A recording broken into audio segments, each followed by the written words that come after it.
বন্ধুরা, এই মুহূর্তে আমি রয়েছি ডুমুলিয়ার শৈলমারি এলাকায়। ডিসি অফিসের নতুন ডিসি নিয়োগ হয়েছে।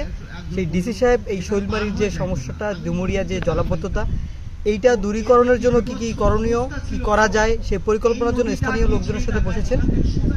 তার সাথেই এসে মনোরম পরিবেশের একটা যে পানি উন্নয়ন বোর্ডের এই যে রিসোর্ট টাইপ জায়গাটা দেখলাম, জায়গাটা খুবই অসাধারণ। পাশে রয়েছে বড় একটা ঘেরে মাছ থই থই করছে, সেটাও দেখা যায় পানির মতো।